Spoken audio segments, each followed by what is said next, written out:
বিসমিল্লাহির রহমানির রহিম। আমি মোহাম্মদ আতিক হাসান, বাংলাদেশ ডাক বিভাগ পোস্টি সেন্টারের পক্ষ থেকে আপনাদের সামনে আজকে যে বিষয়টি নিয়ে আলোচনা করব। আজকের টিউটোরিয়ালের মুখ্য বিষয় হচ্ছে কিভাবে আপনি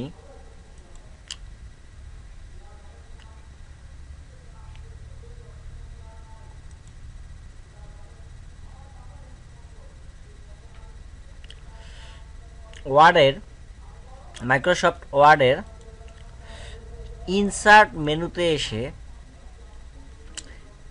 একটি টেবিল সুন্দর করে ডিজাইন করবেন। এই বিষয় নিয়েই আজকের টিউটোরিয়াল সাজানো হয়েছে। তো প্রথমে আমি আপনাদের টেবিল সম্পর্কে একটু বলতে চাচ্ছি। সেটা হচ্ছে যে আমরা টেবিল ক্রিয়েট করতে পারি কয়েকভাবে। আমার টেবিলের ধরন কী রকম হবে, আমার টেবিলের রো কলামের সংখ্যা কতটি হবে, রো কলামগুলো কি একই থাকবে না থাকবে না, রো থাকবে কয়টি, কলাম থাকবে কয়টি, অর্থাৎ রো কলামের মধ্যে কী রকম স্পেস থাকবে, এই সম্পর্কিত আলোচনা নিয়ে আজকের টিউটোরিয়ালের মুখ্য উদ্দেশ্য।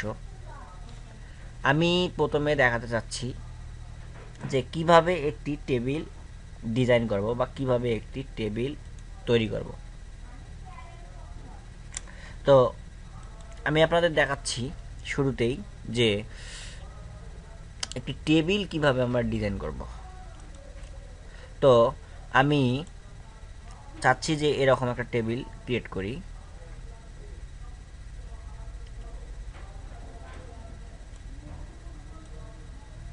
সাপোজ এটি একটি টেবিল।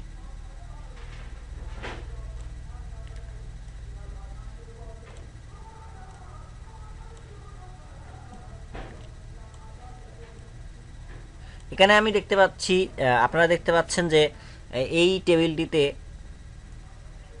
3টি কলাম এবং 3টি রো। এখন কথা হচ্ছে যে কলাম কোনগুলো, রো কোনগুলো।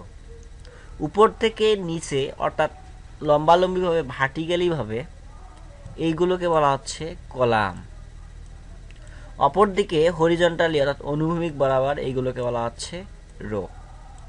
এগুলো হচ্ছে রো।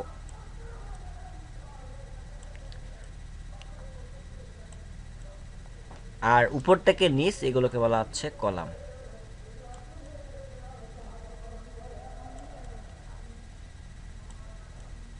তো এক্ষেত্রে 3টি রো 3টি কলাম এই টেবিলটি তৈরি করতে গেলে আপনাকে প্রথমে যে কাজটি করতে হবে সেটি হচ্ছে আপনাকে ওয়ার্ডে যাইতে হবে।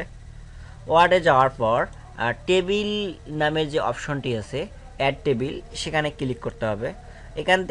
এখান থেকে আমরা দেখতে পাচ্ছি যে আপনি ট্র্যাক করে মাউসের কার্সার ট্র্যাক করে আপনি সুন্দর করে আপনার কাঙ্ক্ষিত রো কলাম নিয়ে একটি সুন্দর টেবিল তৈরি করতে পারেন। সাপোজ আমি চাচ্ছি 3টি কলাম, এই আমার 3টি কলাম, যেখানে রো এর সংখ্যা একটি দেখাচ্ছে। আমি 3টি কলাম 3টি রো নিয়ে যদি টেবিল ক্রিয়েট করতে চাই তাহলে এভাবে আমি ট্র্যাক করে করে 3টি কলাম 3টি রো নিয়ে একটি টেবিল তৈরি করতে পারতেছি। তো এটি হচ্ছে টেবিল তৈরি করার একটি পদ্ধতি, যে আপনি মাউসের কার্সার টেবিলের অপশনে রেখে অর্থাৎ রো কলাম কতটি দিবেন সেভাবে নিয়ে একটি টেবিল তৈরি করতে পারেন। তো আমার টেবিলের সংখ্যা যদি এমন হয় যে আমি 3টি নিলাম, তো 3টি করতে পারবো। যদি আমার রোর সংখ্যা বেশি হয় রো বেশি করে নিতে পারবো, যদি কলামের সংখ্যা বেশি হয় কলাম বেশি নিতে পারবো। তো আমার যেদিকে ইচ্ছা আমি সেভাবেই রো কলাম দিয়ে সুন্দর করে একটা টেবিল সাজাতে পারবো। এটা টেবিল তৈরির একটা অন্যতম পদ্ধতি। তো আমি চাচ্ছি যে আমার কলাম সংখ্যা 4টি হোক, 4টি কিংবা 5টি, এবং রো এর সংখ্যা হোক 3টি। তো দেখতে পাচ্ছি যে এটি একটি টেবিল যার কলাম সংখ্যা হচ্ছে 1 2 3 4 5, অর্থাৎ টোটাল কলাম সংখ্যা হচ্ছে 5টি এবং রো এর সংখ্যা হচ্ছে 3টি।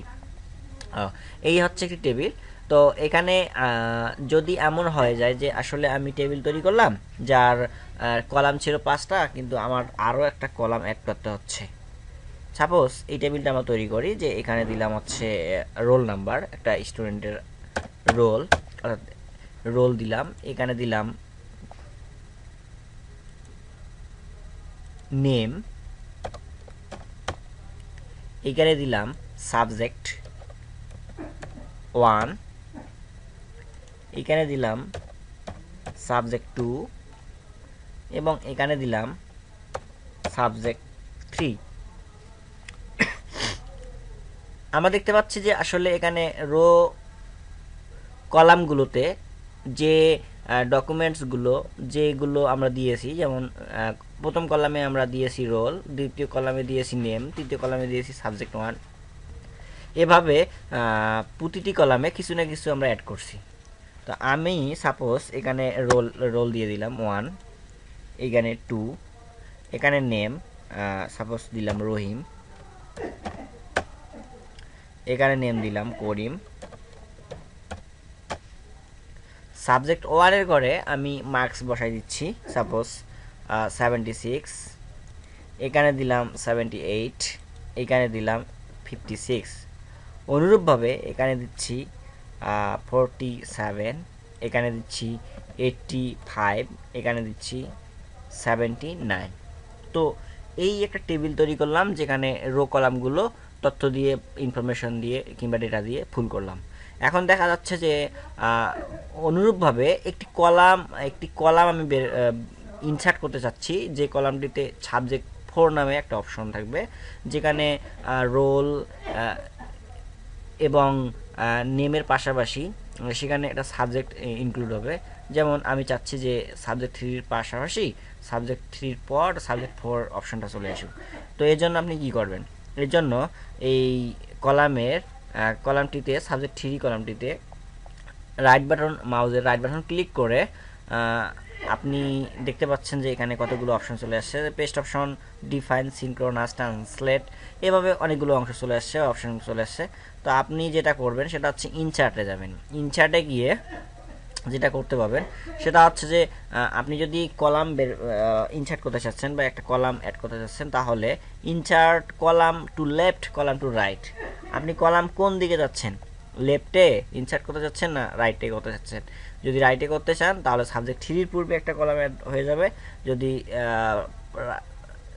রাইটে চান তাহলে সাবজেক্ট 3 এর পরে একটি কলাম অ্যাড হয়ে যাবে। তো আমরা চাচ্ছি যে insert column to the right, অর্থাৎ সাবজেক্ট 3 এর পরেই একটা কলাম অ্যাড হয়ে যাক। আমি ইনসার্ট করলাম, দেখা যাচ্ছে যে একটা কলাম অলরেডি বেড়ে গেছে। তো এই কলামের নাম দিয়ে দিলাম সাবজেক্ট 3। সাবজেক্ট 3 ছিল, সাবজেক্ট 4 করে দিলাম, এবং যেখানে মার্কস আমরা অ্যাড করতে পারি। সাপোজ এখানে মার্কস অ্যাড করলাম 37 এবং নিচে দিয়ে দিলাম আপনার ইচ্ছা মতো, আপনি যাই দেন না কেন দিলেন।